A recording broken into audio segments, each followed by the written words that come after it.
Welcome back to Take Your Medicine. Happy birthday, America.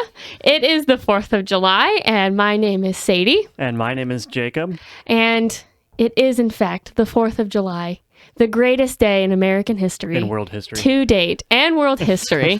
You don't get back-to-back world champs from just any old country, all right? Exactly. So, in celebration of the United States' birthday, we are going to have a toast with our not American alcohol. Yeah, this is 18-year Chivas, so it's Which is Scotch. But to be fair, it's delicious. we're American enough to afford it. And we're American enough to appreciate other cultures. Hey-oh! Yep. Cheers, America. Happy birthday to the United States. And we also just said cheers. Is cheers not a... No, that's a very British thing. Okay, the well, worst- no, that's a big slap in the face to Great Britain then. I guess so. Cheers. We beat them. We beat their monarchy, and then we're appropriating their culture. So, Is it appropriation or appreciation? Come on, Jacob. I don't appreciate anything about the Brits. I think it's the biggest red flag that Great Britain is our ally now. I'm like, I feel like we should just be enemies forever. Yeah, seriously, they're like a crazy ex or something. Like, we let them back into our life. Well, I guess they were our allies in both of the world wars. We should have just held a grudge until the nuke and then just turned their country to glass. End the monarchy forever. You know, we're wagging the dog with Russia being our nemesis, but shouldn't Great Britain be our nemesis? Yeah. Because they were like, psh, psh, psh, psh, your country's never weird going to how that work out, and we're 247 years later, and we're like, suck it. I guess they just got humbled so hard that they had no choice. Yeah, that's true. Serve them a minor- nice piece of American humble pie. That's right. Minor tangent. I don't know if I've ever mentioned this on the podcast, but the worst export of the UK in all of history is calling vaccines jabs. I hate that. Yeah. And every freaking blue check on Twitter is now using the word jab for shots. And I'm like, no. Do we need to fight another shots revolutionary is war? also not a good word for it either. Like, why can't you just say inoculation or vaccine or immunization? Why do you have to say shot or jab? Those are both very violent terms. Or Enox, what's up? Like inoculation. Oh, Jesus. Anyway, it doesn't matter. No. So, to celebrate Independence Day, let's talk about draconian gun laws in the state of New York. Sure. One of the original 13 colonies, Yeah. the biggest U.S. city, New York City. I believe that's true, right? It's true. Or is it Los Angeles? I don't know if that's true anymore because there's been a lot of mass exoduses happening. But for a long time, New York City was at least top 3. It's definitely the biggest by population density, I think. But Yeah. anyway, I think L.A. might actually be bigger, but that's because L.A. covers a larger area. That's true. So I think if you're going by per square mile or whatever, it's the most densely populated. yeah. Anyway, so Not important. We'll talk about the Supreme Court rulings very shortly, but one of the rulings was that the government could not put undue burden or subjective burdens on issuing concealed carry permits. So beforehand, That's right. you had states that may issue concealed carry permit states, which means that they had the final say in whether they would issue you the permit. Okay. There was no objective standard that you could meet that would guarantee you a permit.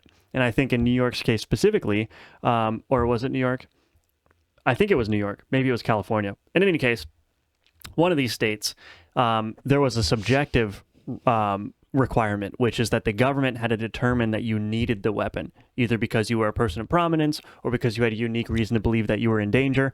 And so that was a subjective judgment. There was no way to objectively meet that standard. I think that's California. Okay. Because So- New York is trying to do that but that now. was the basis of the case, Right. and that was ruled unconstitutional nationwide. Right. And so now all the states that were may issue states now have to be shall issue states, which means that once you meet the objective requirements set aside or specified in law, you have to get the permit. You Right. have to be issued the permit. So right.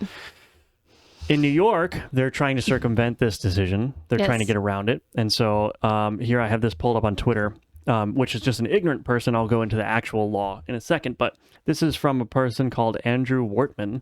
That's a very ugly name. Also, he's got like the gay flag over his Yes. biopic which makes me think it's even ickier. Yeah. So he's quote tweeting the New York Times, and the New York Times says, "Breaking news: a 20-year-old woman was fatally shot while she pushed a 3-month-old child in a stroller on Manhattan's Upper East Side." And he quote tweets this and says, "The first victim of Clarence Thomas's moronic lax gun law in NYC is a 20-year-old mother who was pushing her baby in a stroller on the Upper East Side when she was shot in the back of the head and killed." Ugh. Now, I'm going to go out on a limb. First of all, so ignorant, because Yeah. Clarence Thomas did not make this law. No, right. There's no law coming out of the Supreme Court. Does not issue laws. They do not legislate. They rule on the constitutionality. When they invalidate a law, that's not legislation. That's not a law itself. That's Right. just invalidating a law. They're saying actually it's not a law. Right. We're revoking that status. And furthermore, Yeah. I guarantee you the man who shot a woman unprovoked did not have a concealed carry permit. No, he probably didn't even own the gun legally. You probably can't trace it if it's in Upper East Side. I mean, it's awfully sad, but if I had to guess, I would say the gunman is black and this woman was white. And I it think was... the woman was black as well. Was she? I think so. Oh, well, my guess is wrong, but if she was a white woman, it would be unprovoked, just an act of black nationalism. But I'm guessing the man knew this woman, so it wasn't necessarily unprovoked. Yeah, I mean, it's like, yeah, I don't really know. I didn't read into the New York Times article what his motivation was, but Right. it's just like people are immediately thinking, oh, any gun violence that follows the Supreme Court decision is because of the Supreme Court decision. Right. This shooting would have happened without the Supreme Court decision. This guy probably didn't have a concealed carry permit, so the law doesn't apply. And I love how they're making it Clarence Thomas's ruling solely. Right, yeah. Because they hate him for being black and conservative. So everything that happens that SCOTUS rules on majority, and it's been 6-3 decisions lately Yeah. on basically everything, but somehow all of them are Clarence Thomas's fault alone. Mm-hmm. It's like, what he had 5 other people on his side of the Yes. ruling. Well, it's your Of the bigotry, issue. right? Because they expect, Well, of course. they expect old white religious people to vote the same way. So it's bigotry in that sense, but it's also bigotry in the sense that they're expecting black people to vote in another way. Well, I don't know if you saw what some former journalist said on Twitter about Clarence Thomas, and he was immediately... The N-word? Yeah, he was Yeah. immediately banned. He called him a field N-word. An old white liberal dude said this, and everyone was like, whoa. And then, of course, that got brushed way under the rug, but... It reveals the racism that but I mean, it's like how these people call everyone on the right racist, but they view everything through a racial lens. And so it's like, you're the racist. You're the one that's reading race into every single issue in the United Right, States. because they immediately go, oh, well, you decided this as a conservative, so you must be thinking of it this way through race. And they put words in your mouth, and it's like, we never said that. Right. You're the one that's making this a racial issue. It was just black and white, and you just decided to play the race card on behalf of someone else, typically. Right. So Yeah. So it's even more infantilizing. it's just ridiculous. But White liberals, the most racist people on the planet. Yeah. So because of that Supreme Court ruling, the New York Senate or the New York legislature is trying to pass additional gun restrictions, which are probably not going to pass constitutional muster. But so here's that New York Post. New York Senate okays bill barring guns in Times Square, requiring social media info for permit. So there's a couple of interesting segments in this article. So the interesting thing is requiring social media history. Right. And I have a point that I want to make about that, but I'm going to So read is this, they're trying to put this into the objective requirements because they're trying to Yeah. circumvent the subjective requirements? Yes. Okay. So, there's an excerpt here. It says, among other information, potential firearm owners would be asked to divulge all social media accounts maintained over the past 3 years, as well as provide references attesting to their good moral character. Permit applicants would also have to complete at least 16 hours of in-person training, while private businesses will be off limits to firearms unless their owners post conspicuous signage indicating otherwise. Weapons will also be barred from places of worship, public transit, sports arenas, parks, libraries, government buildings, playgrounds, entertainment venues, protests, and businesses that serve alcohol, among other venues. So there's a whole lot here. You're basically preventing weapon ownership and carrying from all of the places that are the most dangerous. minus the businesses that serve Right. alcohol. In most constitutional carry states, you can't carry a weapon into a place that serves alcohol Which either, is smart. which makes sense because you don't want to get, your blood alcohol content above legal influence and then pull your weapon out and use it. That's In a fit of very rage. That's Yeah. very dangerous. So that makes sense, but that's a lot of places. And the training makes sense too. The training makes sense. I'm okay with that. The conspicuous signage though is bizarre to me because where we live, it's the opposite. Right. If you are a private business owner and you don't want someone to carry a weapon in there, you have to have conspicuous signage that says you are not allowed to carry a weapon here. Otherwise, it's fair game. And people ignore that anyway. People do ignore it anyway, but again, the whole point of a concealed carry is that you're not supposed to know that anyone has Right. it. But unless you are going somewhere where you plan to drink, then that's a no-no. But Yeah, so to your point here, so they're instead of saying opposite. weapons are illegal to carry in public, they're just listing all of the places that it's not legal to carry in public, Right. which is basically everywhere. So it's like Right. anytime you come into contact with a group of people, you're not allowed to carry a weapon. It's like, well, then what's the point of you having can a take weapon? it to your friend's apartment. Right. What's the point of having a weapon if, Yeah. like, oh, you can carry a weapon in public, but not where there's large groups of people and not in Times Square? It's like, what's Right. the point? So you can have it while you're walking down the street, but if you want to get on the subway, all of a sudden that's not allowed. Even though that's probably where you need it the most, Right. because how many women are assaulted on public transit and nobody does anything about it? Right, and that's a good point. And everyone uses the subway to get around. So it's Exactly. like, as soon Nobody as you has a step out of your car. apartment, yeah, you might be able to carry your gun concealed right outside your apartment door. But as soon as you need to go anywhere, Yeah. it's illegal. I mean, I guess if you're going for a walk, you can just have it with you, but like, Yeah, but it defeats the purpose. why is anyone living in New York City anymore? It's But- such a hellhole. The other concerning thing is the social media accounts and also references attesting to their good moral character. So again, they're introducing a subjective measurement Right, again into exactly. it. So there's no way that stands constitutional muster. But also, I think that this is a simultaneous violation of the First Amendment and the Second Amendment. Right. Because you don't have to be a good person of moral character to exercise your rights. No. You just have to not be a criminal. Right. So it's And like, those are not the same thing. Right. So You it's can like- be a horrible person and have never committed a crime. right. How can the government use protected speech, protected action, protected economic activity that you do in your everyday life as a condition for being able to exercise another right? That's putting like a two-way conditionality on it. You're saying, Right. oh, well, you do have the right to free speech, but if you say something, you can't have the right to own firearms. That's you're entangling all the rights and making them dependent on each other, and then the government's using that against you. That But- can't be legal. But also, this also speaks to the words are violence thing. Oh, Because since when has moral character been determined by your speech? It's part of it, but you can be a very crass person and say horrible things and still be of goodwill and good charity. You could be at the food bank every week helping your community, or the single mother across the street really needs help with paying her electric bill, and you anonymously give her $300 or whatever for her to be able to pay that bill, or she needs baby formula and you pick it up for her or whatever. But you could be really nasty in words. right. Does that negate all of the good things that you've done? A perfect example of this is Donald Trump. Right. Is his lack of eloquent speech a negation of all of the good things he did for our country? Nope.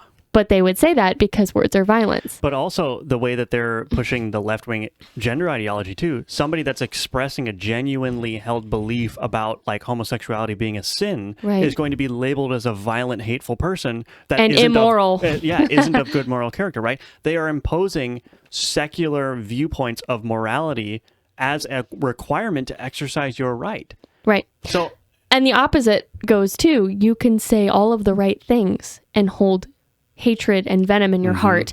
And as soon as you get that weapon, you're going to use it in a very immoral and horrible way. right, like how So many you of these can't, how do you judge moral character right. based on words and social media posts, which are 9 times out of 10 not a true reflection of somebody's character or personality? Right. It just, it's not going to stand up to muster, like you said, just because of this subjectivity piece.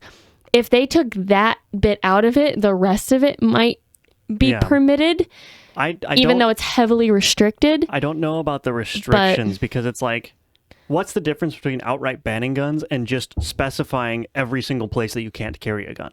Like, it's the same thing. You can't, let's say that there are 10 categories of public arenas or public venues, right? Yeah. There are 10 categories, and you ban gun ownership, gun carrying in 9 out of 10 of them. How is that?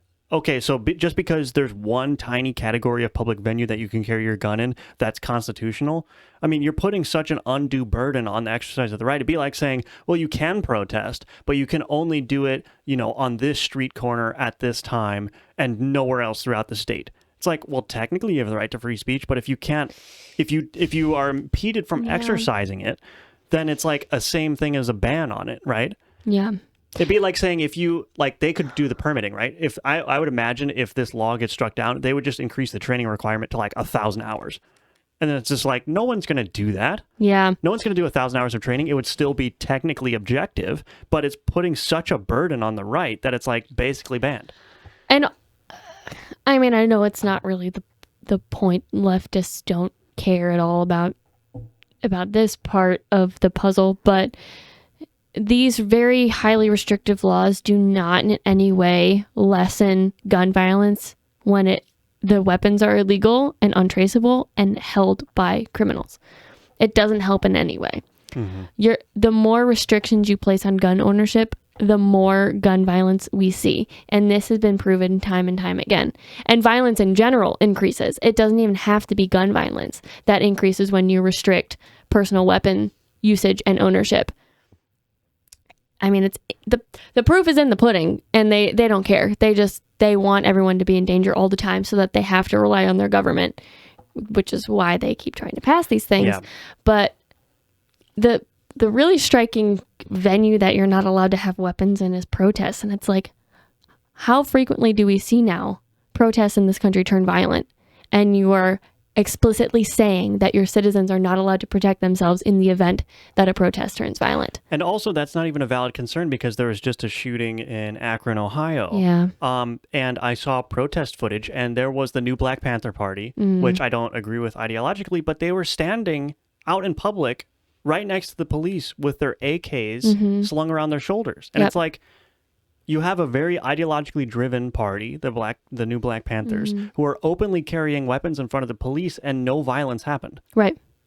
And it's like, that's the kind of America that I want to live in, honestly. Like, yeah. I don't agree with the new Black Panthers, but if they want to exercise their First and Second Amendment rights simultaneously, I'm all for that. And guess what? It didn't turn violent because no one was going to try anything with them holding AKs. The thing that AK-47 people don't understand is that when you know everyone's armed, you're I don't want to say walking on eggshells, but you're very cautious. You're not, criminals, they're not smart, but they do understand. They have street smarts, threats, though. Right. They're street smart. Like, people aren't going to burglarize your home if there's an 80% chance that the homeowner is going to be armed behind the door. Or if there's a beware of dog sign or something like that. They still have that self-preservation instinct. Exactly. So they may want to break into your house, but if they think that it's going to get them killed, they're not going to do it. Right. So it's the same at protests, right? No one wants the protest to turn into a complete shootout. Yeah. Because nobody wants to die. Right, exactly. So it's like, this idea that removing the guns is somehow going to make it safer, I think that's exactly untrue. Right. Now, to play devil's advocate, if something does happen and people start shooting, you're going to see a lot more carnage for sure. Of course. But I think that it's less likely to happen. But again, if you are allowed to carry a personal weapon during a protest and someone from outside of the protest starts opening fire, you have that weapon to take that threat out. Right. So there may be more carnage, or the carnage will be lessened because the threat has been neutralized by someone who is carrying responsibly a personal weapon. Yeah. But again, this is the same place where you're not even allowed to own body armor. Oh, it is a crime. I'm glad that you mentioned that because we'll segue right into this. Oh, man, I'm good. So this same article goes on to say, another provision of the bill expands a newly implemented ban on bullet-resistant body vests to include body armor like that used by a racist gunman as he targeted black shoppers at a Buffalo supermarket. And then it goes on to say future ammunition purposes will require background checks in the future under the new law, with information on the buyer's date, name, age, occupation, and residence entered into a state database. So first of all, banning body armor makes absolutely no sense whatsoever because body armor is not dangerous to anyone. It's racist. What, body armor? Yeah, that's what they just said. No, They just equated Oh, the yeah. ban to a quote white supremacist. And by the way, he wasn't a white supremacist. He was a lunatic who hated everybody, right. according to his own words. So because he was white and wearing body armor and shot up a supermarket where most of the victims were black, all of a sudden now body armor itself is a racist thing. You know what else Okay, he did? you know what? If it's racist, tell all of your black police officers in New York City they're not allowed to wear bulletproof vests anymore. Right. Let's see how that works out for you. You know what else is racist too? Hmm. Because that guy also drank water and ate food. That has to be racist. No one's allowed to drink water or eat food anymore. You hear that, libs? It is a part of the white supremacist agenda, and we should starve in protest. Yeah, like eating food is just centralizing whiteness, and so we should stop doing that. Right. I mean, it's very colonizing of you to eat food Yeah, in because- front of people. Because the colonies were formed So- as a result of spice trades and food trades and all of this and stuff. agriculture. And agriculture. En masse. Right. Yeah, that's So- very racist of you. Anything to do with And food you know production. what? A lot of the food was raised by slaves. So it's very, very colonizing of Yeah, you. so white people especially need to So, stop eating right, food. exactly. And black people can only eat food if it's imported from Africa Or Jamaica. or Jamaica. Which maybe not, because that was also a colonized place. It wasn't colonized at some point. Also, they say future and in the future in Yeah. the same sentence. So that's peak writing. Well, I don't know. This is gotta kind of say. a tangent, but a lot of news articles are written by AI now. Really? Yeah. That's not terrifying at all. No, like there's a lot of tools that help writers pump out stories, and they'll just write like the key points, and then the AI will fill in everything else. Is that why the post millennial is like infinitely better than some of It these might other be. places because they actually do all of their own writing? Yeah, I think obviously places like the New York Times and the Wall Street Journal and all that are going to have higher quality writing because they're using writers. But the lesser outlets, I don't know about the New York Post. I'm not making any accusations about them, but No, but these outlets, these other outlets, oftentimes use AI assisted writing to pump out articles. that is why all of them say the same thing, regardless of the outlet. Right. Well, then there's also news aggregators, right? Like sometimes Right, they'll just exactly. reprint what the Associated Press Yeah. reported. So it's like, anyway, I don't know that there's much more to say other than New York is trying every trick in the book to make these things illegal in I blatant just- violation of the Second Amendment. The ammunition thing is interesting because a lot of people will have to buy new ammunition because they go to ranges and train themselves how to use their weapons. So it doesn't make a whole lot of sense that you need to have permission to buy that same ammunition every time. Also, ammunition isn't inherently dangerous. No, because if you just throw it at someone, it doesn't do anything. Right. You It- actually need a gun to it- use it. Plinks off their head or whatever, and it might Right. hurt a little bit depending on how hard you throw it. But if it falls on the ground, it doesn't explode even because it's not enough of an impact to ignite the gunpowder. Right. I guess maybe what they're So- trying to do is find people that are buying a lot of ammunition so they can like yeah, they're target called them. stockpilers. Well, there's that, but also, if I'm playing devil's advocate again, maybe they're trying to be able to identify people who are buying massive amounts of ammunition to sell them on the black market. No more bucket of bullets for New Yorkers. Right. But yeah, ammunition purchases, there should be no restrictions on that. Yeah. Because it's not inherently dangerous. Be like, oh, you can't buy Now, rocks. does this apply to BB guns? Because, I Good mean, where we question. live, you can just buy those off the shelf at Walmart. Probably not. Mm. Because I don't think BB guns are considered lethal. They can be, but they're they not. could if you shot somebody in the eye. Right, but I'm talking illegally. Yeah. They're not considered lethal weapons. Everyone in New York should just buy a BB gun. Um. I'm sure they have some workarounds for that. Anyway, should we go into this SCOTUS stuff? Yes. So, SCOTUS. They're on quite the roll these days. So, this is from the Washington Post, and this is an overview of the major decisions that they've made in the last month or two. How the Supreme Court ruled in the major decisions of 2022. So, obviously, if you scroll down, we have Roe v. Wade. Should I just open up the image here? No, because this is the Roe v. Wade decision. Okay. This is just an interactive thing if you can scroll down. So Roe v. Wade was obviously the biggest one, happened during Pride Month, the best Pride Month ever. 6-3 decision overturning Roe versus Wade and giving power for abortion laws back to the states, which is where it should have been all along. Because even when we came, and they said this in their decision, but even when we came from common law of England it was in the state's power to ban it. And in most states, it was illegal at any point in a pregnancy to have an abortion until very recently, Right. like until right before Until Roe v. Roe Wade, was not codified, but ruled by the Supreme Court as being constitutionally appropriate. And then if we scroll down, we also have that's the abortion one.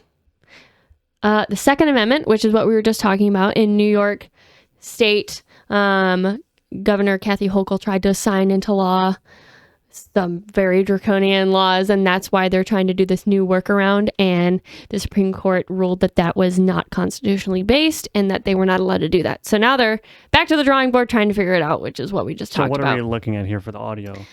So this was also a 6-3 decision. It says the court said that law-abiding Americans have a right to carry handguns. Scroll down a little bit. Well, did you want to explain what the graphic is showing, or is that? So that is the 6 that ruled in favor were what the Washington Post is calling the conservative bloc. So it was Justice Roberts, Kavanaugh, Barrett, Gorsuch, Alito, and Thomas. And those are the same 3 that ruled in favor for Roe v. Wade. Yeah. And then I don't know if you heard about the EPA ruling. Yes. So they're calling this climate change, but it has nothing to do with climate change. It has everything to do with NGOs having too much power, which is what I would say the EPA is an NGO. Kind of. I guess it is. NGO is non-government organization. The EPA is a government organization. It is a government organization. But they shouldn't have legislative power, which is what they did have. So this case was West Virginia versus the Environmental Protection Agency.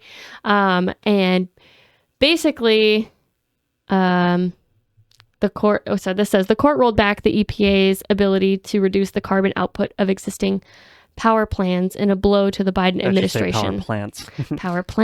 Power plants. Washington Post, get an editor. Right. To the Biden administration's plans for combating climate change. The decision risks putting the United States even further off track from the president's goal of running the nation's power grid on clean energy by 2035, which we don't care anyway. So this was basically, Virginia was, they were upset with the EPA's restrictions on how much coal they could burn to power their power plants. And they thought it was not legal that the EPA was putting so many restrictions on it because it hadn't gone through any kind of legislative body. So that is why it was brought to SCOTUS. And I think they ruled correctly because especially right now when our fuel is so hard to come by, we should be allowed to burn coal. And part of the reason they ruled in, West Virginia's favor? West Virginia versus EPA, yeah. West Virginia's favor was that it was harming the coal economy, the part of our economy that is driven by coal production and purchasing and capitalism in general. They were putting too many restrictions on it that was interfering with the free market that we are supposed to have. Not to the extent that it's a monopoly, but they were saying, power plants can only purchase this much coal, and the EPA was saying yes, the EPA was saying that they were restricted on how much coal they could purchase, how much they could burn, how many carbon emissions they could have every year, and that was too restrictive for the coal economy in West Virginia. Yeah, so are you going to go into this one deeper? Because I have a lot to say about this one. No, you can go ahead. So this one, it hinged around the entire question of the principle called the non-delegation doctrine. And the non-delegation doctrine is essentially the idea that Congress cannot delegate its authority to make laws to any other body of government, which is kind of obvious, right? Because Congress is in charge of legislating. Right. The problem with all these bureaucratic agencies is that the Congress basically establishes them with a mission and some very vague rules, and then the agencies basically create policies themselves. And so the problem with this West Virginia versus EPA is that the EPA was unilaterally adopting clean energy targets and forcing that upon energy producers. Mm-hmm. And the problem is Congress had never specifically granted the authority to the EPA or specified any restrictions on emissions, or at least not to the degree that the EPA wanted, into law. And so the Supreme Court ruled correctly, as you said, that no, the EPA is not allowed to make policy. The The EPA is Right. in charge of the executive branch is in charge of executing the policy. Right. The policy has to be decided by the legislative branch. Right. But the legislature has, for all these bureaucratic agencies, been giving them huge amounts of power to just do whatever they want. Right. Because if you think about it, that's the most efficient thing for Congress to do. They don't have to make the tough decisions. They pass off the decision making to bureaucrats who don't have to worry about getting unelected. And we've talked about this before, Right. but yeah, so they didn't specifically say, we give power to the EPA to do this, but they also didn't specifically say you aren't allowed to put these policies in place. So Right. they kind of just washed their hands of the whole thing. They just said, EPA, do your thing, and then And they were like, we'll turn a blind eye to it. right. And of course, the EPA is on the side of the Biden administration, and the green energy BS that we're seeing is not a sustainable plan at all. Right. Well, and this is bad for a number of reasons. One, the whiplash that's going to be foisted upon the private market by different presidents having different policies Exactly. and rapidly changing them. That's a huge problem. But the other problem is that we, the people, don't have a say in what the EPA rules are at all. If bureaucrats, faceless bureaucrats that we have no idea how to fire, we can't reach them at all, Right. are just deciding what happens to our energy jobs and to our states that need perhaps coal to power the state, Right. we have absolutely no recourse whatsoever. If Congress isn't making the rules, then we have no connection to the policymakers at all. Right. And that's like, for all the people that screech our democracy, they seem to be totally fine with bureaucrats unilaterally deciding policy. This happened in the case with the CDC, right? The CDC unilaterally said we need masks on airplanes. It's like, that authority's nowhere in the CDC's, like the law that establishes the CDC. Right. That's not anywhere. But everyone just kind of like looked the other way because the politicians didn't want to take the heat for saying, I don't think that this is a good policy. Right. I mean, Because even why would you? even the FAA was like, I mean, masks don't really do anything. Yeah, and all the airlines were like, what are this? Yeah, the is- CEOs were like, to be This- fair, we're not for this, but Yeah. we're just doing what we're told. But So, yeah. it's like, yeah, it's a whole mess. So that was win number 2. And then, That was, win number 3, Yeah. sorry. And then the Biden versus Texas immigration decision was to the favor of the left-leaning justices. So it was Sotomayor, Breyer, Kagan, Roberts, Kavanaugh. So it was a 5-4 decision, so it was a little bit closer. But the Biden administration has the authority to reverse a Trump-era policy that requires asylum seekers to remain in Mexico while their cases are reviewed in U.S. courts, the majority said. Roberts and Kavanaugh joined the court's 3 liberal justices in saying that federal immigration law gives the executive discretion. So again, this is the non-delegation doctrine. Yeah. I don't know how you can rule against the EPA in the previous case and then rule in favor of the Biden administration in this case, because you're saying in one case, Yeah. no, it has to be specified by Congress, and then in the next case, you're saying, the executive has discretion. So this is the problem with Roberts and Kavanaugh, is that they're just flippy-floppy. Yeah. They don't appear to have consistency. Which is hilarious because at the very top it said Roberts was like a 95% conservative, which I guess that's based on how many decisions they've Joined on to. joined on, I guess, but it doesn't make sense because they're very squishy. Yeah. Anyway, Did you want to read the decision? You have the decision. I have the screenshotted here. decision for Roe v. Wade. Oh, written. those 3 screenshots of Roe v. Wade. Yes, Is there a because, Is there particular segments you want to go over in here? well, all 3 of them are important, but they focus on precedent, basically. This whole decision, this long, or I mean, I guess it wasn't that long. It was a 21-page document, and the whole decision was talking about how there was no precedence for it and no historical basis for it, because usually when major decisions like this, like anti-segregation laws, so interracial marriage, things like that, gay marriage even, usually there is some historical basis for it, and there is some agreement, not unanimously in the United States, but culturally it is something that's accepted widely and is deemed appropriate within the confines of the Constitution and its interpretation. But when you have something as controversial as abortion that has not ever been not controversial in the last 50 years since its decision, then you have to reevaluate it and say there really is no precedence or historical basis for this kind of decision. So this was at the very beginning of the decision. It says the court reviews the standard that the court's cases have used to determine whether the 14th Amendment's reference to liberty protects a particular right. The Constitution makes no express reference to a right to obtain an abortion, but several constitutional provisions have been offered as potential homes for an implicit constitutional right. Roe held that the abortion right is part of a right to privacy that springs from the 1st, 4th, 5th, 9th, and 14th Amendments, but it is not explicit anywhere that you have a right to privacy. The Casey court grounded its decision solely on the theory that the right to obtain an abortion is part of the, quote, liberty protected by the 4th Amendment's due process clause. 14th. What did I say? 4th. Oops, 14th, sorry. Others have suggested that support can be found in the 14th Amendment's Equal Protection Clause, but that theory is squarely foreclosed by the court's precedents, which established that a state's regulation of abortion is not a sex-based classification and is thus not subject to the heightened scrutiny that applies to such classifications. Right. So the argument there that some people have made is, because abortion policy only applies to women, that's sex-based discrimination. Right. But it's not. Right. Because it's just because one sex is capable of doing something other than another doesn't mean that they don't have to be bound by laws and policies that might only apply to them. Exactly. So it's like, I'm a man. I'm not traditionally allowed to go into the women's restroom, right? And so is that sex-based discrimination?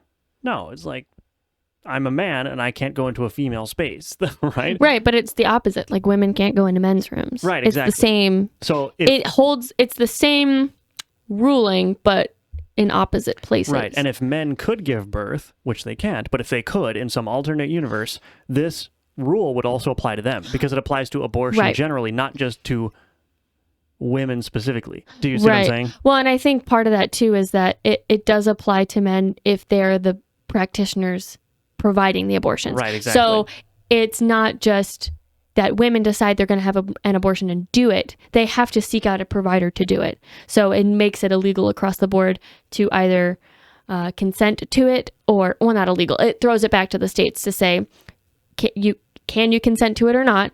And is there a provider that is legally allowed to do it? Right. So it's just making the act illegal. It doesn't matter who engages in exactly. the act. And it makes no specifications as to who is pregnant. So I can't say it's transphobic.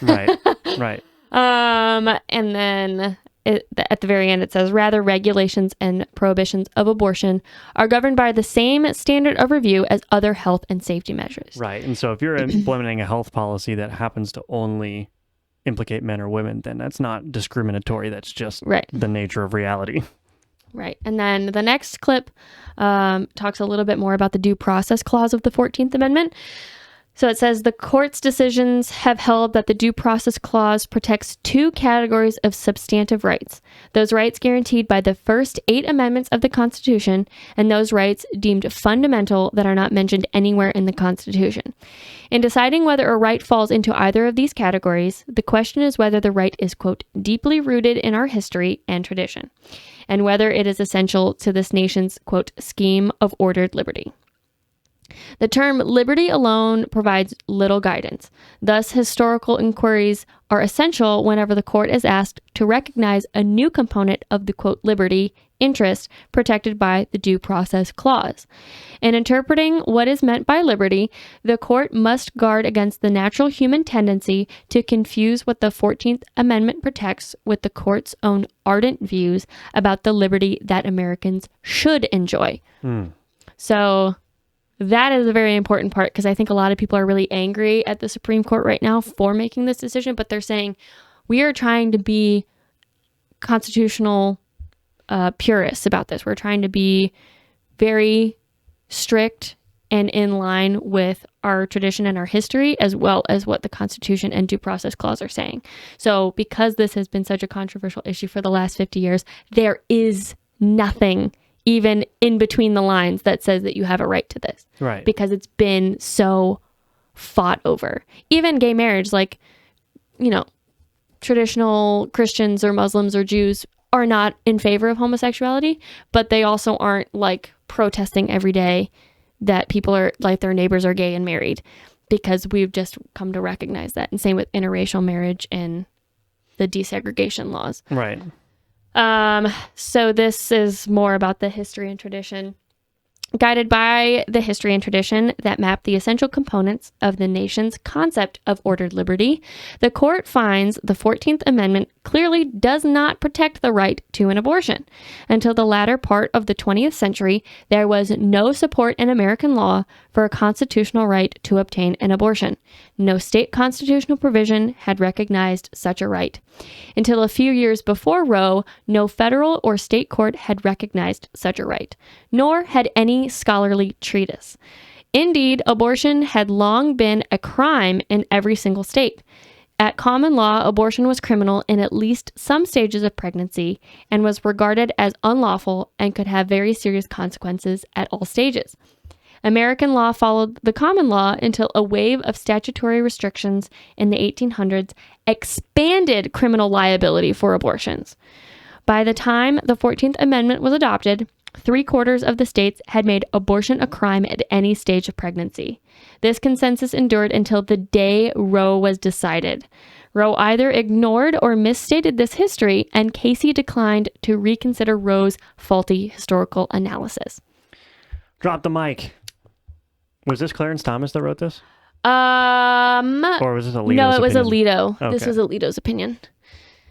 But this was just the decision, and then the opinion followed at the end of the PDF. Oh, I see. So this was just the court's decision. Gotcha. And its constitutional basis, which is why you see all of those sightings of different cases. Cool. So basically, they're like, absolutely 100% not. They ignored it. They did it on purpose. This is not a thing. So states can now choose, but many state constitutions don't allow it. The fact that it took 50 years to realize this, though, it's like anyone with basic reading comprehension could have read the Constitution and not found the right to an abortion anywhere. Or the right to privacy. This idea that we have a right to privacy is like Right. not constitutionally founded at all. Well, it's like it's only, I mean, it exists squarely within the Fourth Amendment, but with respect to the government Right. investigating you for a crime, right? Yeah. You have the right to be secure in your person and in your possessions. Right. What does that mean? That just means that the government can't Confiscate your things. confiscate your things without just your because they said they without can't. due process, right? Right. So But yeah, the there's right that. to privacy is like that would imply that every private entity too would have to respect your privacy rights. But it's like that's not, I don't know. Yeah, the right to privacy is, I don't know, that's a tricky one, I suppose, because you do have it, like we said, with the Fourth Amendment, but yeah. it's hard to extrapolate that out. And then of course, like then there's still the question up in the air of like, what is a fetus? If that's a human life, then that human life also has all the constitutional rights. That is such a weird thing because that hasn't even been a question that's been under debate until like 2 seconds ago.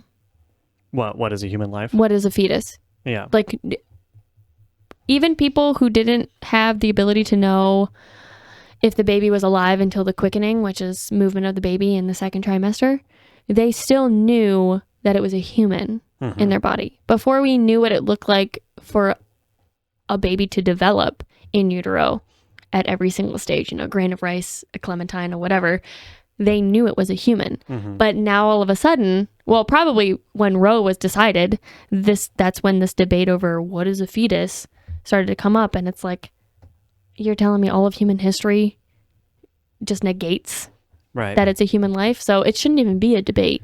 Well, but it is. The thing that bothers me about that debate too is like there's nothing else that I can recall where we judge something's worth by its developmental stages. Anything at all. That's true. Material or living. That's right? true. We don't plant an apple tree and say, oh, it's not really an apple tree, so you can go ahead and destroy it. No, we plant it so that way we can have apples in the future. Right, exactly. When we're constructing buildings, they're shells with scaffolding. We don't say, oh, you can just knock it down, whatever. No, we're working on it. It's gonna be a building. This is even like with software development startup companies. Right. You're like, we're asking for your money now to invest in us so that in the future we'll have a finished product that you can benefit from. Right. And people are like, sure, here's my money. Right. If we were like, well, it's just a baby, you're not getting my money. Right. It's Come just, back when it's done. It's just a very bare bones thing. It barely works. Like, no, you're not getting my money. No, you don't. You judge it by the potential. You judge it by what it will become. Right.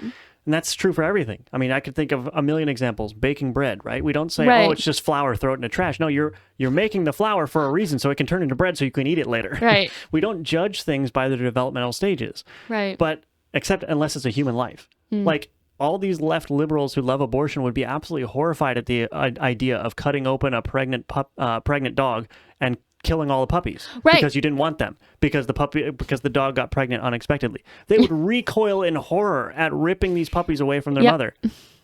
But abortion of a human baby is perfectly It's fine. not really a human, though. Yeah, that's I not- want someone to give their dog an abortion, not because I want those puppies to die, but just to see how people react. And then that person could go, well, it's just a clump of cells. right, What's the difference? right, Be like, It's like- well, but they were halfway through the pregnancy or whatever. It's like, so? right. But I would feel They're this not strongly, sentient. I would They're feel not- this they don't- strongly about anything like, killing a pregnant dog, right? Like would Oh, be God, yeah. especially heinous. That would be horrible. Because it's like it's creating new life. There's something new coming into the world. There's something being created. There's something that is still has its whole life ahead of it. Right. And to destroy that is somehow uniquely evil compared to destroying something that's already lived quite a long time. Well, you and know? I feel bad too when people's dogs like find baby rabbits in their Yeah. nests in the ground and kill every single one of them because it's their instinct. Right. I still feel bad. I'm like, oh, those little babies. They were Right. just born and somebody's dog just, destroyed them. Everyone has that same reaction. They're like, oh, God. Right. You know it's nature, but you still feel like it's horrible. This is not even nature. This is people choosing to murder their children. And we're like, oh, that's normal. It's your choice. Yeah, it's totally Is it your choice when you kill your 3-year-old? Or what's the difference? right. I can't. It makes me sick.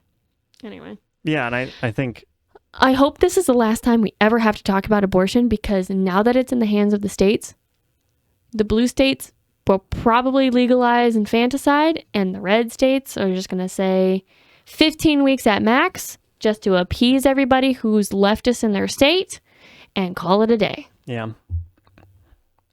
We're not done talking about abortion though because I have a crazy abortion guy. I mean, I also have another abortion story, but we don't necessarily have to get to it. Oh, God, he looks crazy. This is- Holy shit. Okay, so this is from a guy called Dash Dabrowski. And he goes, I'm upset about Roe v. Wade. Videos of women crying across the country, lives being ruined by 6 GOP justices, Republican thugs dancing in the streets, celebrating the end of women's rights. What do we do now? I'll tell you what we do. We don't give up. We stay loud and we vote. He's got a video to come along with I this. just want to state for the record that after you read the 6 GOP justices, I shrugged. I was like, whatever. So let's watch this unhinged lunatic. Ready? Lord.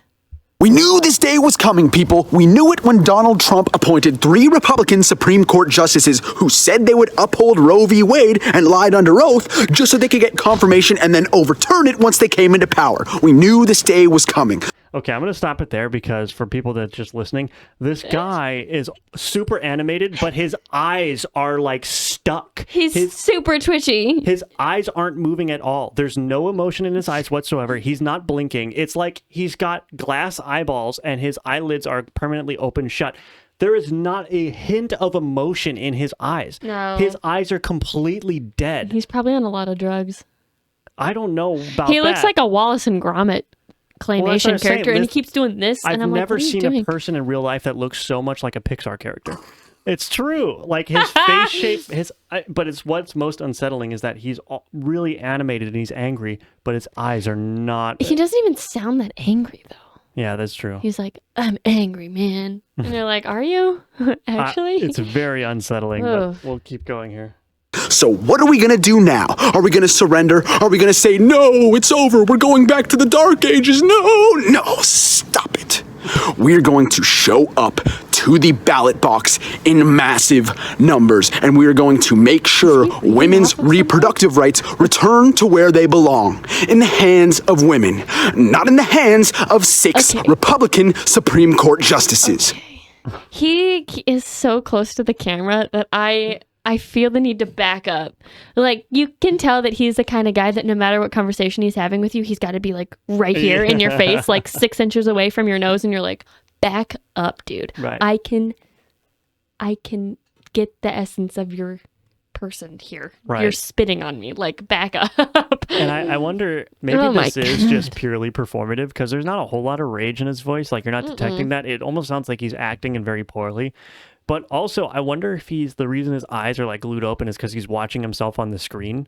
Could So be. he's very focused on that and not really on his message and how he's presenting it. That's why I was like, is he reading something? Yeah. Because that would explain why he's not blinking, because he doesn't want to miss anything. But he could be also just watching the viewfinder. That's what I'm saying. Yeah, that's what I'm saying. And just watching himself like, oh, you look great. Yeah. Look how crazy I am. He's so concerned about his performance that he's forgetting to move his eyes because he's just like wants to make sure everything looks good on screen. And I'm like, how about just back up? Just back up. Oh, Like, he's trying to be like this champion of women, and I'm like, if a woman saw you actually on the street, she would cross the road. Like, you are weird. I don't want you anywhere near me, sir. Yeah, I don't need your help. Thank you. we've got Whew. 9 more seconds of this diatribe. Are you with me, people? Are you with me? And are you with the Democrats? If you are, you better show up to vote blue this November because everything's on the line. Everything's on the line except, the Supreme Court justices. All 9 seats are filled. There's no retirements coming soon. You could try to codify it into law, but I don't know how that would stand. I cannot wait for this red tsunami, boy. Yeah. The Democrats are not going to have a pot to piss in after November, and I cannot wait. They're trying to get everything done before November, and SCOTUS is like, nope, nope, Yep. nope. They're getting nothing done. And this is why people like AOC are calling for insurrection. I would say that I'm really looking forward to the meltdown in 2022, Oof. but I think everyone is already aware that this is going to be a red tsunami, that there's not going to be much of a meltdown. They're giving up. They're just like, they're saying things and they're making noise, but they all know that they're going to They're lose. melting down now because they're already grieving the loss. Right. They're yeah. going through is it 7 stages of grief? I should know this. 5 stages of grief? I don't know. They're going through the stages of grief now because they know that in November it's done. So they're getting it out. 7 stages of grief. Go to your friend's Minecraft base, plant TNT everywhere, blow it up. That's a video game joke. Okay. Some people will get that. Do you want Loser. to do your other abortion story, or should we move on to a different topic? I guess the only point I really wanted to make about it was a Florida judge is blocking Ron DeSantis' 15-week abortion ban. And the point that really struck me was that last year there were 79,648 abortions Wow. in the state of Florida alone. And did they block this ban before the Roe v. Wade decision? No, this happened after. Oh, okay, interesting. Yeah, Thursday, but that was this past Thursday, so June 30th. So the decision was already out, I believe. Interesting. Because it was like the decision had come out and then this injunction happened. But Oh, I see. So ACLU, yes, the defendants, or the plaintiffs and rather, Planned Parenthood said that it's a violation of the state constitution. So right, because that makes apparently sense. the state constitution is a little bit more clear as far as right to privacy. And so that's why they brought this. I see. And so a Florida judge has put a pause on the 15-week abortion ban. But the number was just striking to me. Yeah, that was what 79,000. happened in 2021. And the number has not been below 70,000 since before 2019. And so saying that it's safe, legal, and rare has just completely been blown out the window. Right. And this is obviously not safe, legal, and rare. This is happening all the time. Oh, and there was a line at the bottom. It said like, in 2019, nearly 25% of pregnancies ended in abortion in the state of Florida. 25%. That Wow. is not rare. That's not rare. So Well, what this is it is like? clear that this is just a contraceptive modality, and it shouldn't be. What is it, like 30 or 40 million total abortions since the Roe v. Wade decision? 60. 60 million? Wow. So 60 that's plus million. That's multiple generations of children just gone. Well, and that's why you see all these middle-aged women that are like, I can't believe my children are going to grow up in a more restrictive America than my mother. And it's like, I'm guessing your mother had abortions and you had abortions. And then you're going to tell your teenage daughters to also have abortions because you're a fat cow. Oof. They're always heifers. They're always heifers. Always heifers. And this is the last legal thing I had to talk about. And this is the leftists who cried our democracy. The leftists This, who cried our democracy. I believe this is an opinion piece. I don't know who it's by. Doesn't really matter. Let's but see. they're... Can I see? I don't think... No. Anyway. Oh, it might be lower down. James B. Stewart. It doesn't say it's an opinion Doesn't piece. say it's opinion. But I would argue that it is an opinion piece. Because he's basically saying that labor laws are going to start coming into question now that Roe v. Wade has been overturned. Okay. And he's trying to say that people are going to lose not only union protections, but their free contract protections. So what's And the... I guess So should we just get into it? we can just get into it. Yeah.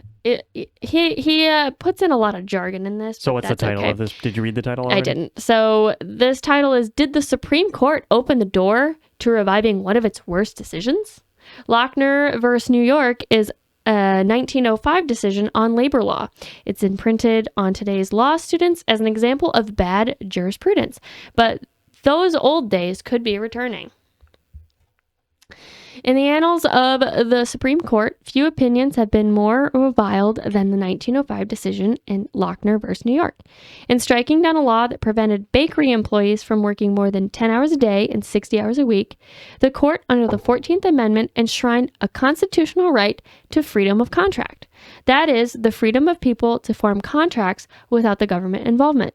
The decision set the stage for what became known as the Lochner era of laissez-faire capitalism. So far, I see no problem with that decision.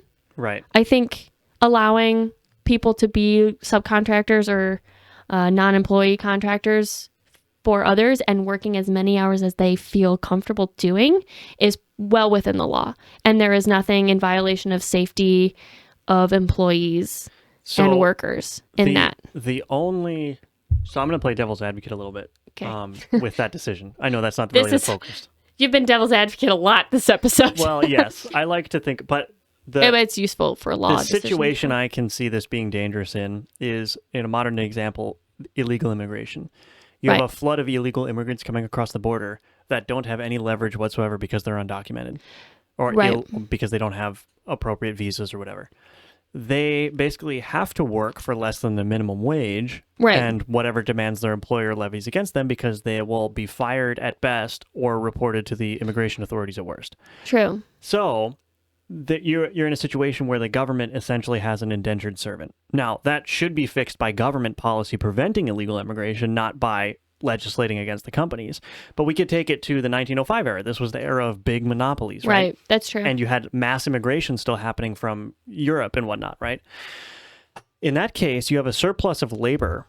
Any laborer who does not consent or does not agree contractually to working long, hard, dangerous hours is going to be out on the street and out of a job. So their only two options are you work 80 hours a week in very dangerous conditions for pennies on the dollar, or you don't work at all. Okay. There's a binary Yeah. decision, and I think you can, in goodwill, make an argument that that is not appropriate to be in that situation. Well, true. Yeah. However, so that's my devil's advocate. My opinion on this would be, yes, it's a problem, but that should be for states and localities to decide a labor law. But because of this decision, that's how we get workers' unions. So I don't think you can have government influence and say you can only work X amount of hours and then on top of it also have workers' unions. Because that becomes a conflict of interest and too many hands in the pie. Right. So I think that's maybe at the time it wasn't a good decision, but out of it came workers' unions.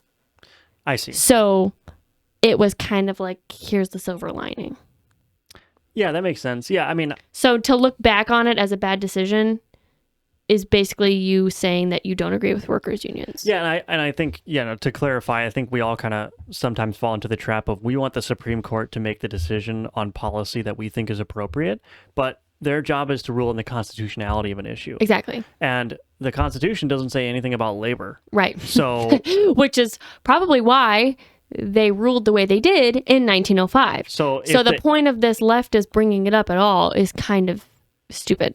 Yeah. Kind of silly, because we're talking about policy decision, not right.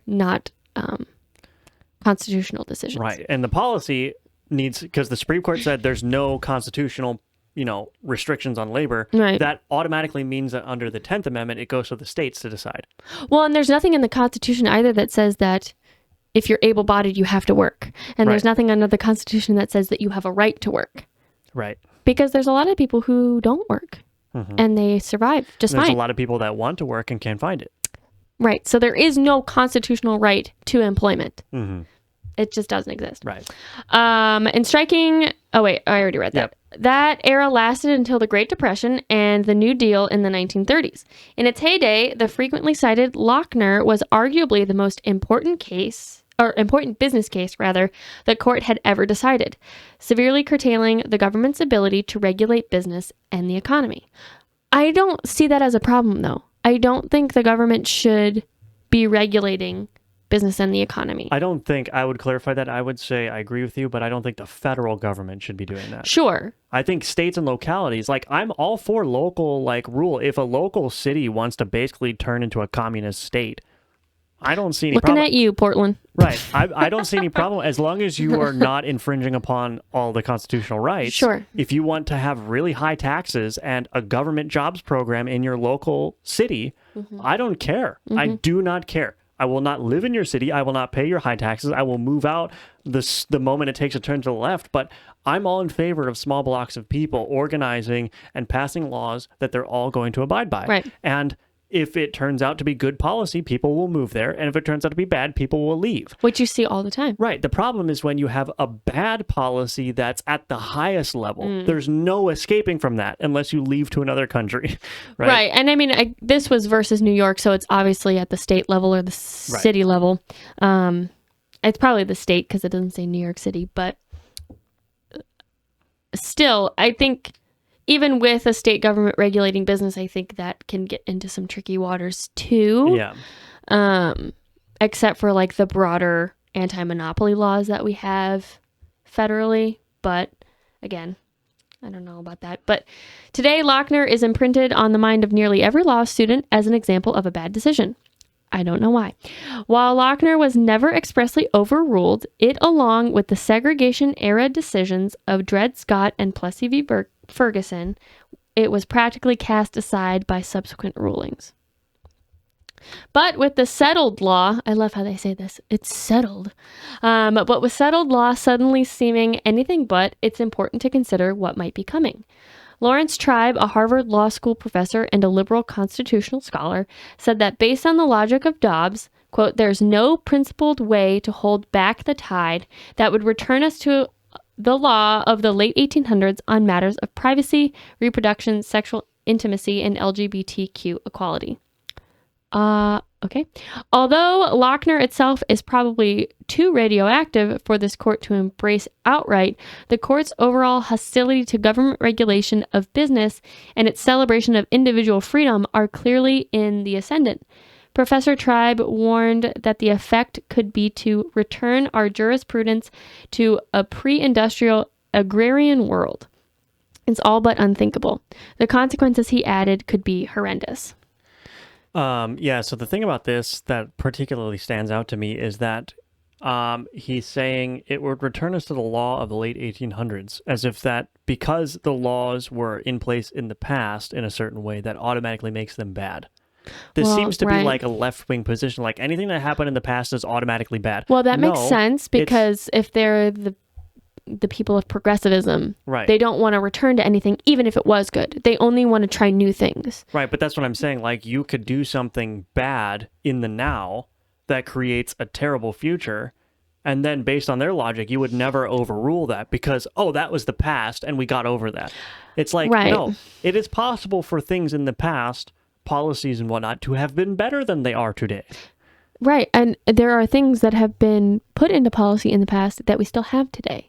Exactly. that aren't considered bad, like anti-segregation laws, and also giving women the right to vote, and also removing the idea of property owners only being allowed to vote, which maybe we should return to that. Right. Not saying that's necessarily a good thing, but there are things that most people today view as a good thing Right. that are from the past that you still implement. So So this idea of saying, oh, we're going to return to the late 1800s. Well, which policies? Because there might be some policies in there that I actually think are a good idea. I don't know if you've ever seen this meme video, but there's a girl just sitting in a car eating candy, and she goes, I just found out women have rights.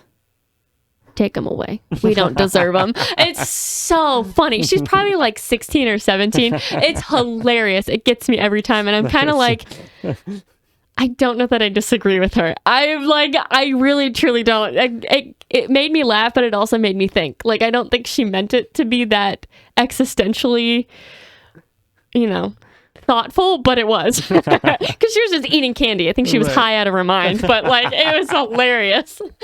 Oh, candy sounds good. Damn, I'm going to have to get some. Sorry. Anyway. Anyhow. The case for Lochner is plainly embedded in the Dobbs decision. Writing for the majority, Justice Samuel Alito said that the rights not explicitly mentioned in the Constitution had to be, quote, deeply rooted in this nation's history and tradition, and, quote, implicit in the concept of ordered liberty. Unlike a right to abortion, freedom of contract is widely believed to meet that definition.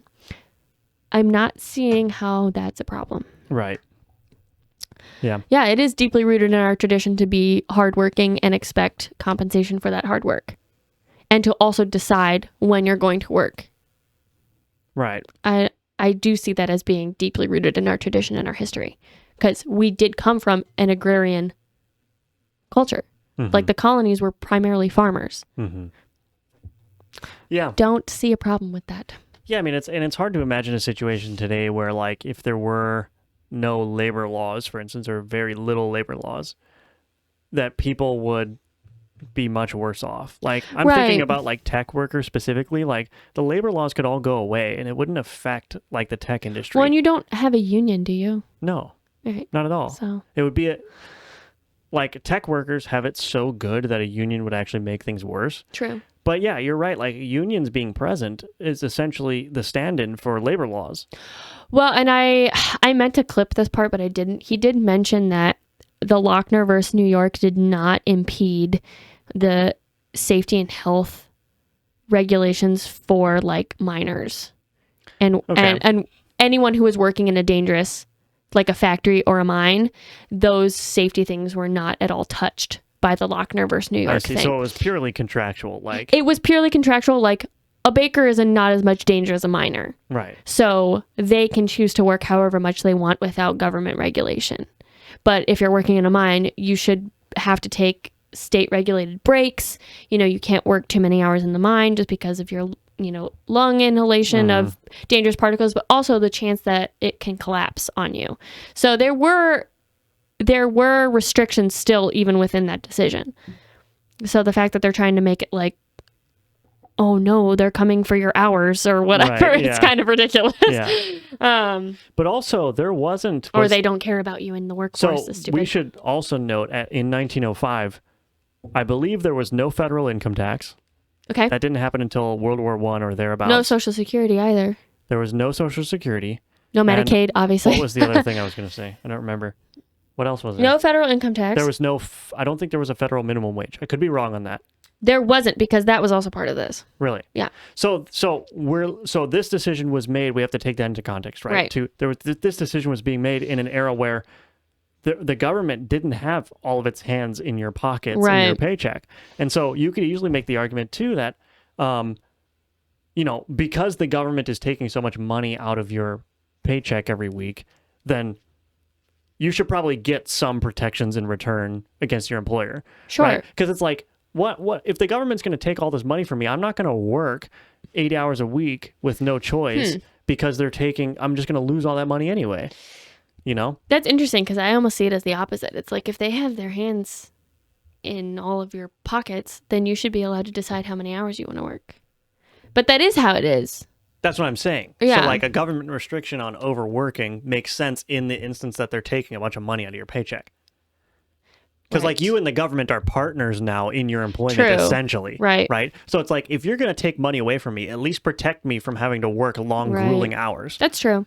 You can work long, grueling hours if you want, but then your employer legally has to pay you overtime and give you extra breaks and all of this stuff. So maybe it's so the there case that is the a government- protection there. Yeah, the government kind of became your union, but then they're also taking their dues, which is your taxes and all Exactly. that stuff. So yeah, at the time there was no minimum wage, which people were like, well then, part of the decision, had it been the opposite, would have implemented a minimum wage. Mm. So it makes sense that they said, well, we're not going to rule that, you know, you can only work so many hours because there is no minimum wage. Mhm. If you're only getting, I don't even know what the working rate was, but let's say in today's standards, you're only getting $7 an hour, then you should be allowed to work 60 to 80 hours a week if you want, because then you're getting more out of it to feed your family and Right. pay your rent or whatever. But without all those other things, and with still the protections of minors and dangerous workforces, I don't see it as being a bad decision. Right. But these leftists are like, well, you don't care about workers, which makes sense because you don't care about abortion either or whatever. I mean, I don't know. Yeah. Anyway, that's all my legal stuff I have to talk about. Yeah, that was fascinating though. Yeah. So I mean, I hope that they revive that, because I think there is a lot.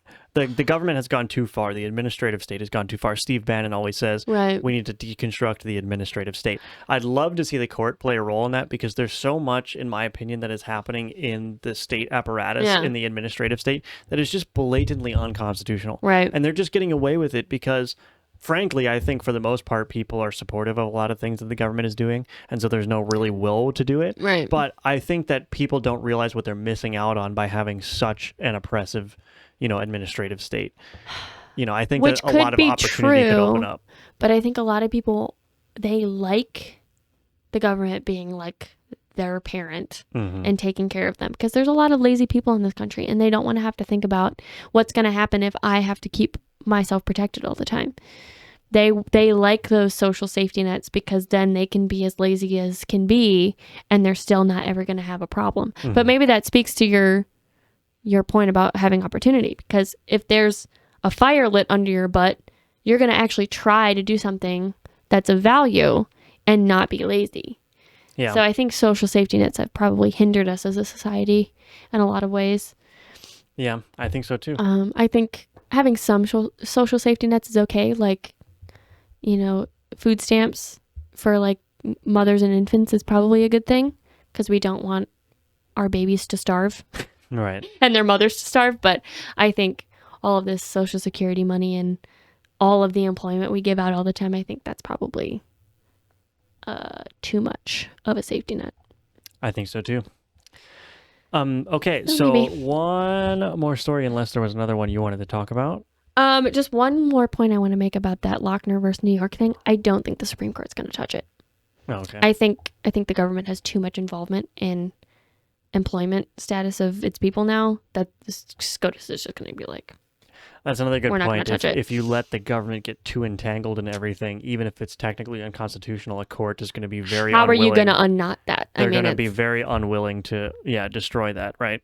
Because that's And- just a yeah. natural human thing. Like, you've got this whole structure built up, and it's Right. like, you don't want to be the one to knock that down because you don't know what's going to happen. Well, and also if we're going based on tradition and history, it's been in tradition for at least 100 years now to have all of those things, safety nets, so they're not going to touch it.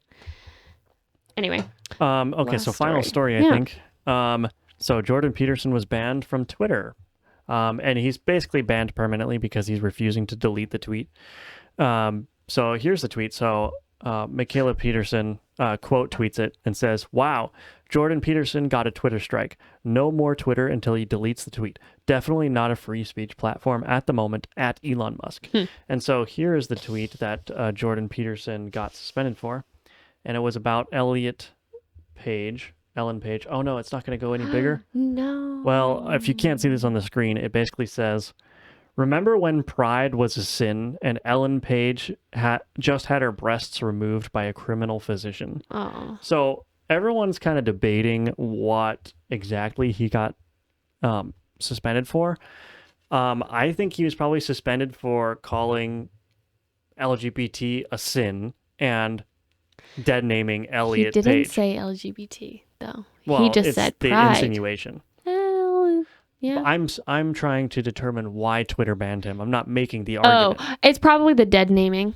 That's what I'm saying. A Yeah. lot of people, even Tim Pool, was misinterpreting it. He said, "Oh, because he said a criminal physician." No, No, he no, got no. banned because he dead named. Yeah. No one, yeah. like, you got to think about the left-wing blue-haired activists at Twitter. They don't care that he called a physician a criminal. They cared that he dead named Elliot Page, which Yeah. is just like, you know. I mean, and it says you may not promote violence against, threaten, or harass other people on the basis of race, ethnicity, national origin, sexual orientation, gender, gender identity, religious affiliation, age, disability, or serious disease. So the only thing I could think of is it fits the criteria for harass because he mentioned that actor's name and also dead named them, which in their eyes is like a harassment because of their gender identity. yeah.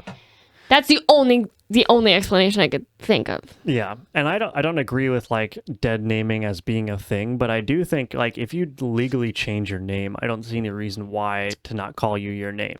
Your Names actual I don't name. have a problem with. Right. It's the pronoun thing. Right. So I think it's kind of rude that he used. I don't know if Elliot Page is legally called Elliot Page now, but if that's her actual name, then And I think there are women named Elliot. Like, I don't think Yeah. that's that weird. so it's kind of rude not to use the actual name. But yeah, definitely like should have been banned for this.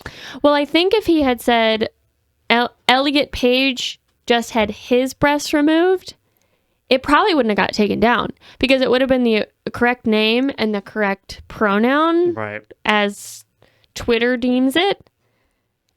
But they probably would have found some other problem with it because it's Jordan Peterson. But it makes sense that he wouldn't use her new name because he came to stardom because of, what's the word I'm looking for?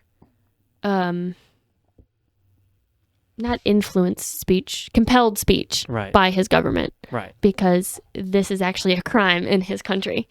Well, yeah, the thing that I really want to say is too is like that he's apparently the bad guy for saying something that's true Right. and maybe a little bit rude, but the physician that mutilated a perfectly healthy young woman's body is the good guy?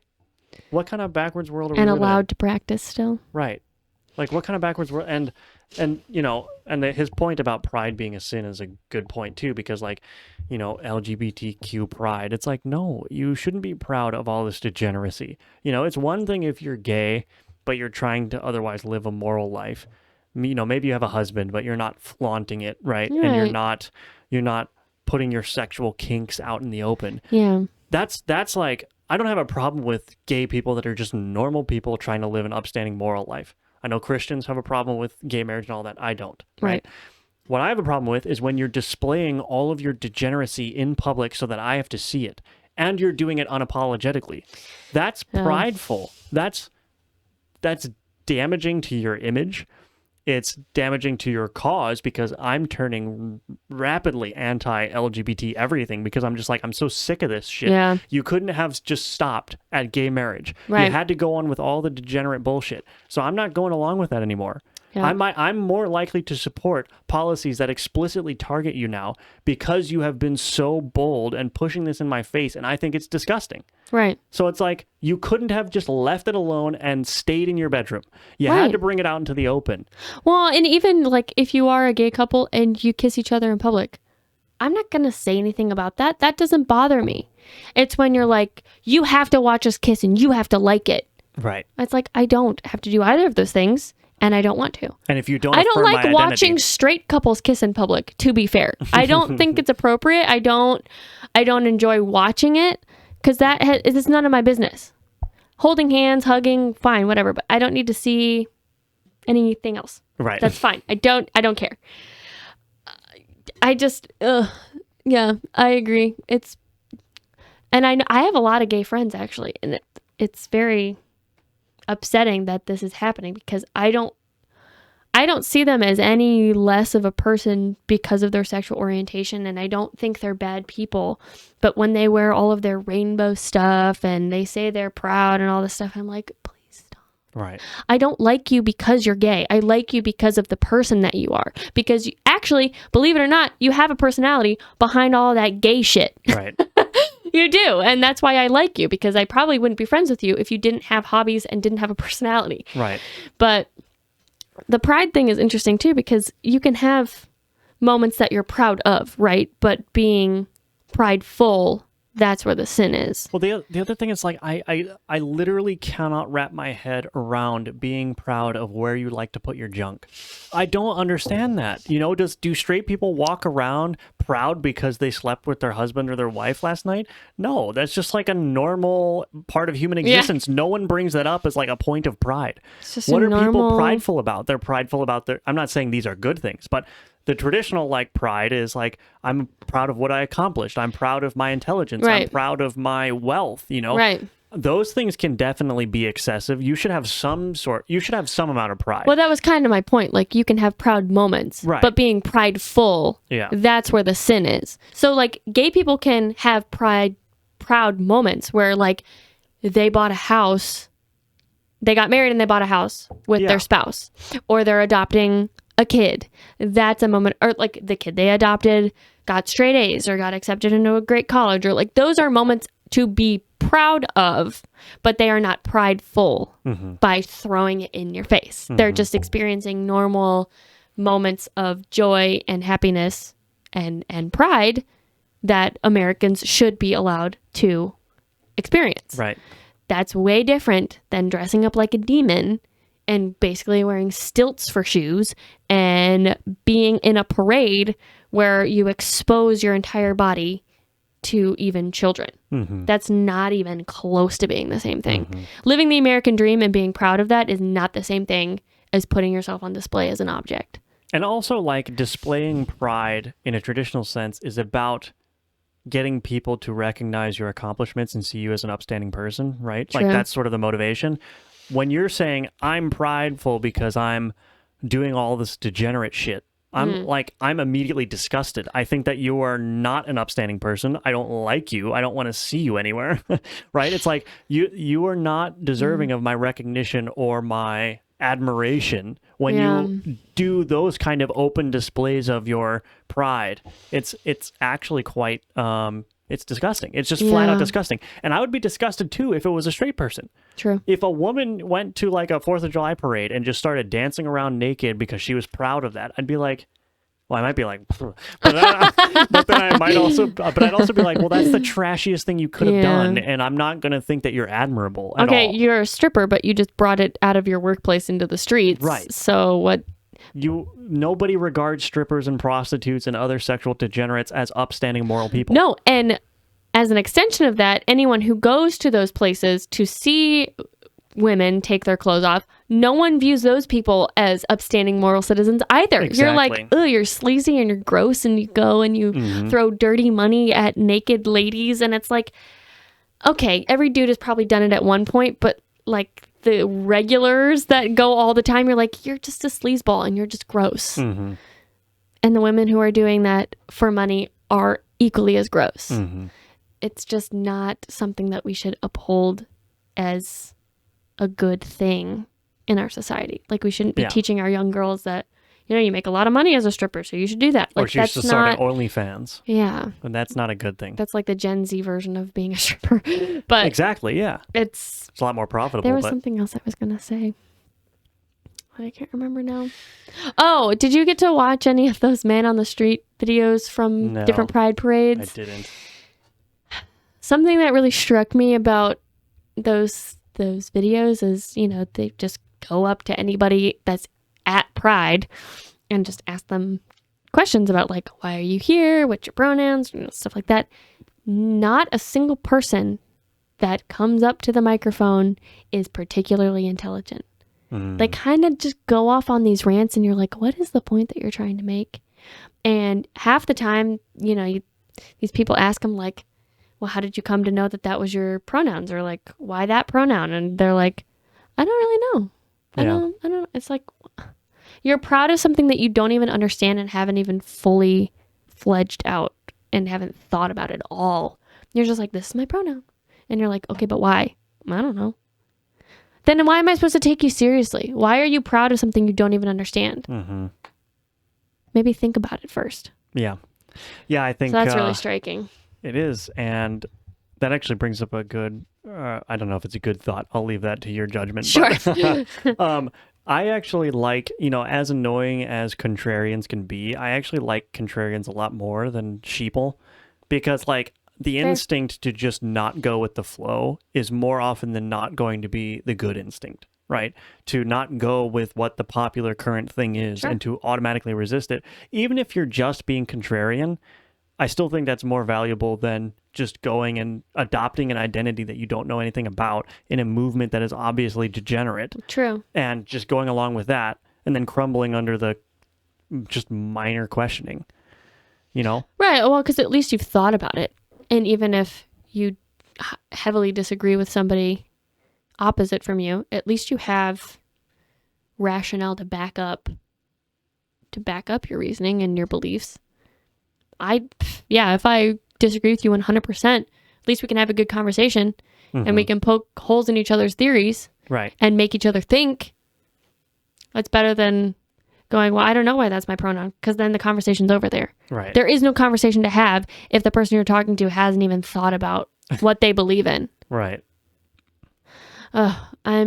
I had this realization last week that I don't think I'm particularly intelligent, right? Like, I know big words and I can use them properly sometimes, but I don't think I'm that intelligent. And I think I am above average intelligence, which is really upsetting. Like, I was training this girl to take over my job, and it struck me that she's probably what the average intelligence is for young women in my demographic. And I'm going, oh, dear Jesus. This is terrifying. This is terrifying because I'm going to have to break my back and use my whatever slightly above average intelligence to support an entire generation of this. That's terrifying. She said Oh, no. she was trying to find a TV channel for the Office TV. And she said, are we in the East or the West? She was talking about time zones. We have and forever will be in the East. Forever will be. That's a bold statement. Maybe not, but we live in the Eastern time zone. And this girl didn't know that.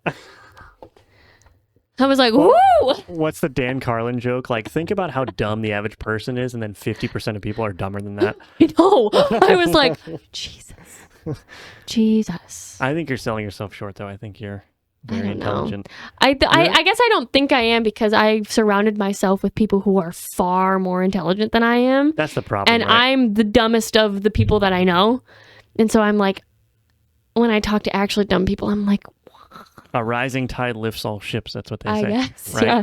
But you're intelligent in other ways. Yeah. Like, there's different... I don't know how accurate this is, but there's definitely different types of intelligences, right? Well, like, for sure. You have brilliant artists that don't understand a lick of math, right? And it's like...